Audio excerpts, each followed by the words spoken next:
guys, today here we are going to study about the history sources, 9th standard history and political science. Okay, standard 9 chapter number first, that is sources of history. Sources of history जो है उसमें अलग अलग sources of history हम English Hindi दोनों language mix करके पढ़ेंगे. Sources of history में पहले जो एंशियंट और मिडिवल पीरियड के सोर्सेज थे और मॉडर्न हिस्ट्री के जो सोर्सेज हैं उनमें थोड़ा बहुत फ़र्क है. मॉडर्न सोर्सेज हिस्ट्री में 4 टाइप्स के हैं: written source, material source, oral source and fourth one is audio visual sources.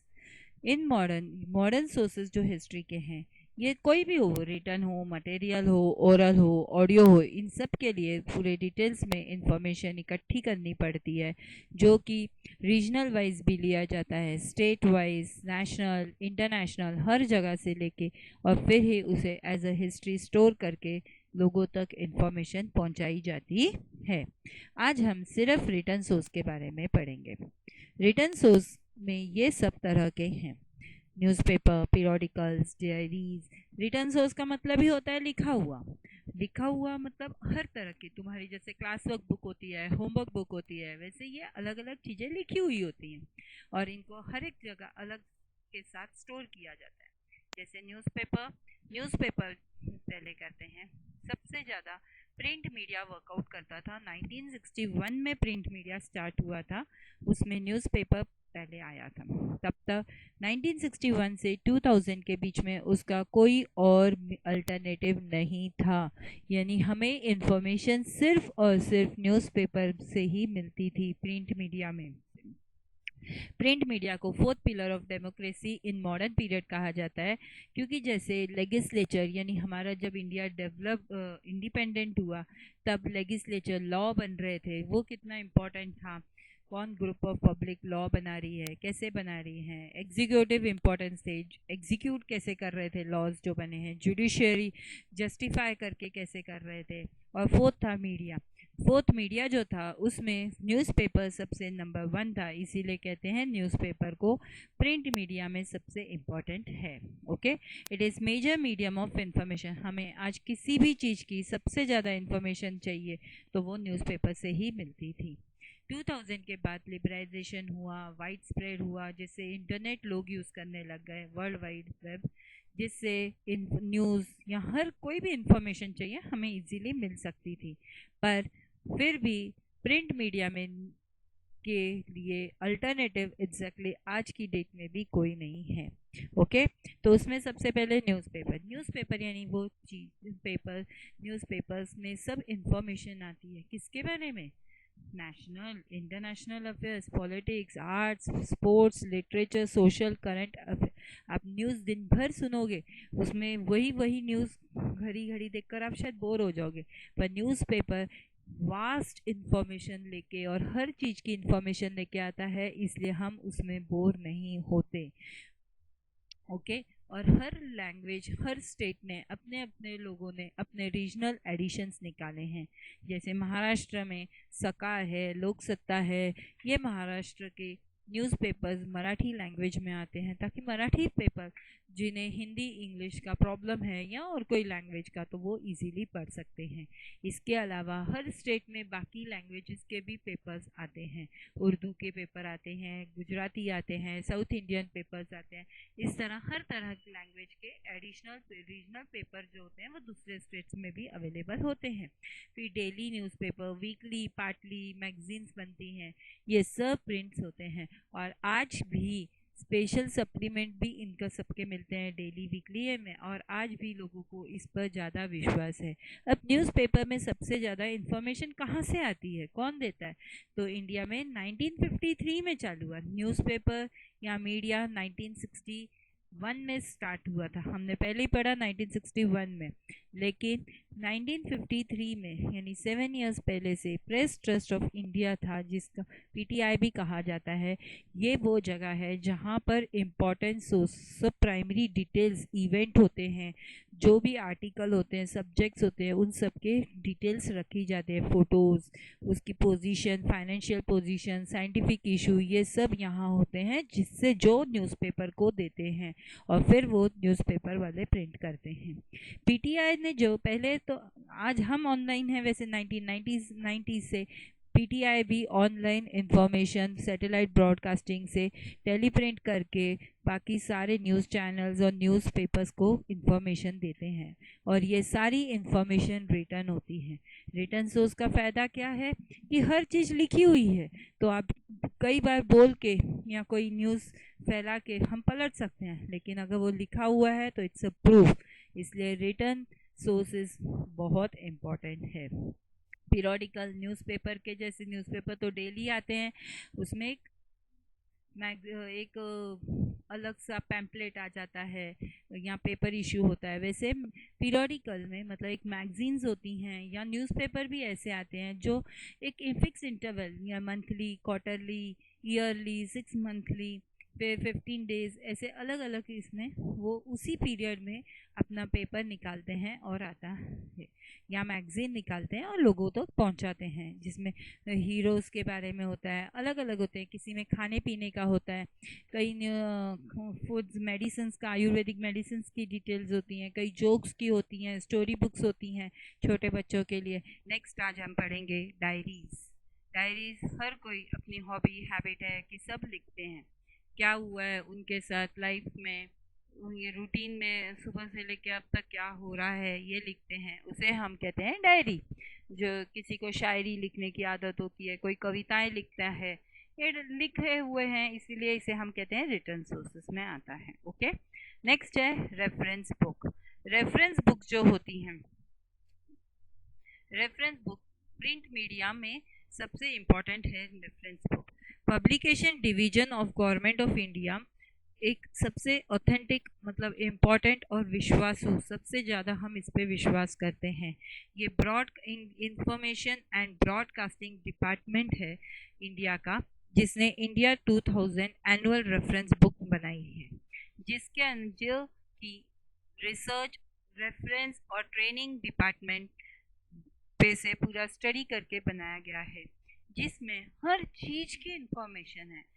Land, people, national emblem, political science, defence, education, cultural event, healthy and family welfare, social, rural development, food, energy, industry, housing, law, statues जो बनते हैं, youth, sport department, यानी हर चीज़ की information इस book में आती है, और जिससे हम लेके हमें हिस्ट्री बनाने में या लिखने में काम आता है, या हमें इंफॉर्मेशन उसमें से मिलती है। It is possible for us to write history with the help of such information. ये मैंने एक बताई है, ऐसे कई रेफरेंस बुक्स हैं जिसके ऊपर से बेस होके हमारी हिस्ट्री के बारे में पता चलता है या आगे का हम लिखते हैं। करस्पॉन्डेंस, करस्पॉन्डेंस का मतलब होता है जब दो लोगों में means of communication by letter होता है, यानी एक दूसरे को जब हम लेटर से कम्युनिकेट करते हैं उसे कहते हैं करस्पॉन्डेंस। आज भी करते हैं हम लोग, कैसे करते हैं बताओ? ईमेल से, लिखते नहीं हैं पर हम लोग टाइप करके भेजते हैं, पर वो है तो लिखा हुआ है, इसीलिए उसे कहते हैं रिटर्न सोर्सेस। करेक्ट। तो करस्पॉन्डेंस का मतलब होता है राइटिंग में कम्युनिकेट करना दो लोगों के बीच में। वो बेशक पर्सनल हो सकता है, फ्रेंड्स को लेटर लिखते हैं, बच्चे पेरेंट्स को लिखते हैं, और आपको बाकी तो सब पता ही है। ऑफिशियल लेटर्स होते हैं, बिजनेस इंटरेस्ट से लेटर्स होते हैं, ये सब जो होता है इन्हें कहते हैं मीनिंग ऑफ करस्पॉन्डेंस। ठीक है। फिर आता है डॉक्यूमेंट्स इन द आर्चीव्स।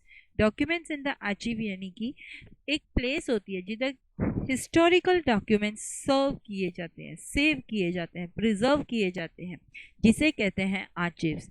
जो भी एग्रीमेंट्स होती हैं कंट्रीज़ के बीच में या स्टेट के बीच में, इन सब की जो ओरिजिनल कॉपीज़ होती हैं उसे सेव किया जाता है। इंडिया में न्यू दिल्ली में नेशनल आर्चीव ऑफ इंडिया है, जहाँ पर स्टोर किए जाते हैं, हिस्टोरिकल डॉक्यूमेंट सेव किए जाते हैं।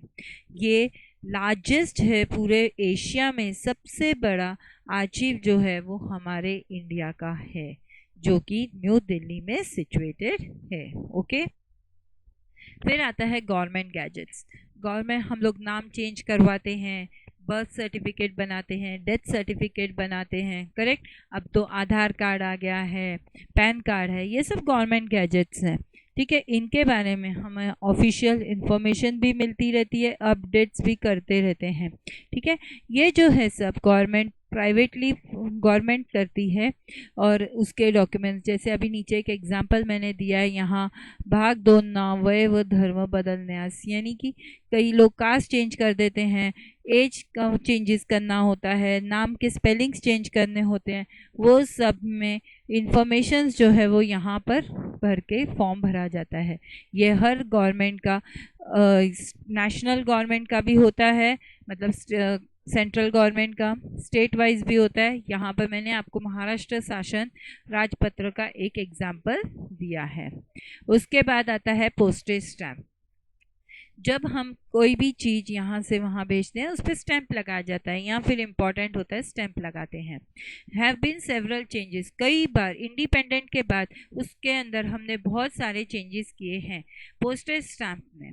Poster reveal a lot of us about changing time due to variety. उसमें बहुत चेंजेस आ गए, जैसे कलर बदल गया, उसके ऊपर के डिज़ाइन चेंज हो गए, कई बार लीडर्स की फ़ोटोज़ थी, कई बार पॉलिटिकल्स की, एनिमल की, बर्ड की, ये हर कंट्री के होते ही हैं। कोई उस पर डायमंड सेंचुरी, बाइसेंट्री, टर्सेंट्रीज, बाइसेंट्री यानी 2, बाइसेंट्रीज यानी 200 सालों तक उन्होंने वही स्टैम्प्स यूज़ किए हैं। टर्सेंट्रीज यानी जो 300 सालों तक यूज़ करते हैं, यानी 300 सेंचुरीज तक यूज़ करते हैं। ये याद रखो, सेंचुरी 100 होता है, बाय सेंचुरी 200 ईयर्स होता है, टर सेंटेनरी 300 होता है। ये अलग अलग इवेंट्स पे बनते हैं। इंडिया में जाल कोपर जो एक पर्शियन हैं, पारसी हाउस होल्ड के हैं, मुंबई में बॉर्न हुए थे, और उन्होंने, वो पहले फिलैटिस्ट हैं। फिलैटिस्ट मतलब जो कि पोस्टेज स्टैम्प के बारे में बहुत एक्सपर्ट थे, वो फाउंडर हैं। He was the founder of the first philatelic bureau in India. समझा, वो सबसे फर्स्ट फिलैटल इन इंडिया में थे, इसीलिए, और वो उन्होंने एम्पायर ऑफ इंडिया फिलैटल सोसाइटी का डेवलप किया है। ही was the founder of that. Okay, उन्होंने कई बुक्स भी लिखी हैं इस बेस के ऊपर, क्योंकि ये उनकी हॉबी थी वो, और उसमें इंफॉर्मेशन दी गई है। इंडिया में उन्हें रिस्पेक्ट देने के लिए, इंटरनेशनल लेवल में भी उनका बहुत नाम है, उन्हें रिस्पेक्ट देने के लिए 1000 रुपीज़ के स्टैम्प के ऊपर उनकी फ़ोटो थी, जिसपे आप नीचे देख सकते हो 1997 में जाल कोपर की फ़ोटो है, ऊपर नाम लिखा है इंडिया, कैंसलेशन, ये रीज़न है, और ये यहाँ पर सब साइंस हैं। ओके, ये एक स्टैम्प है। पहले ये भी दूसरे स्टैम्प से मैंने यहाँ 2-3 तरह के दिखाए, जैसे ये 10 रुपीज़ के लिए, जहाँ 10 रुपीज़ का स्टैम्प लगता था, वहाँ महात्मा गांधी जी की फ़ोटो थी। ये यहाँ इंडिया पोस्टेज लिखा हुआ है और ऊपर बापू लिखा है। उसके बाद ये भी कई अलग अलग तरह के उसमें क्या बोलते हैं, अलग अलग तरह के डिज़ाइंस के स्टैम्प्स आए हैं, जैसे ये 2 रुपीज़ के लिए था, ये 15 पैसे, ये 3 रुपीज़ के लिए 10 पैसे, ये अलग अलग स्टैम्प। और देख रहे हो आप, हर एक पे डिज़ाइन चेंज हो रहे हैं। इसमें मैंगो है, इसमें शिप है, इसमें स्पोर्ट्स है, ट्रेन है, पॉट है, लेडी वर्क कर रही है। ऐसे अलग अलग फैमिली प्लानिंग के हिसाब से बनाया था, ये अलग अलग स्टैम्प्स बनाए थे। और ये नॉर्मल 20 पैसे का स्टैम्प था, जो हम लोग ईमेल लेटर के ऊपर लगाते थे। इस तरह से स्टैम्प जो है ये रिटर्न है। इससे हमें हिस्ट्री के बारे में पता चलता है कि उस वक्त कौन फेमस था, क्या इम्पोर्टेंस काम किया था, और उस हिसाब से स्टैम्प बनाया जाता था, और आज भी बनाया जाता है। लास्ट है एनसाइक्लोपीडिया। एनसाइक्लोपीडिया का मतलब होता है किसी भी एक चीज़ के बारे में, एक डॉट से लेके माउंटेन तक फुल इंफॉर्मेशन उसमें लिखना, उसको बोलते हैं हम लोग एनसाइक्लोपीडिया। इसकी बुक्स हैं, a book or set of books giving information on many subject और many aspect of one subject। मतलब उसके बारे में हर चीज़, अगर आप कोई बुक लोगे जिसके बारे में मुझे अभी जैसे एक लॉयन के बारे में सब पता करना है, तो उनकी अब तो गूगल है, तो मैं गूगल पे सर्च एनसाइक्लोपीडिया करूँगी तो मुझे लॉयन की फुल हिस्ट्री, कैसे बॉर्न होता है, उसमें बॉडी कैसी है, उसके सेल्स कैसे हैं, उसका नेचर क्या है, ये सब डिटेल्स जो है मुझे इमीडिएटली, उसकी लाइफ स्पैन क्या है या उनमें वैरायटीज़ क्या हैं, ये हर चीज़ की डिटेल्स मुझे उसमें पता चल जाएंगी।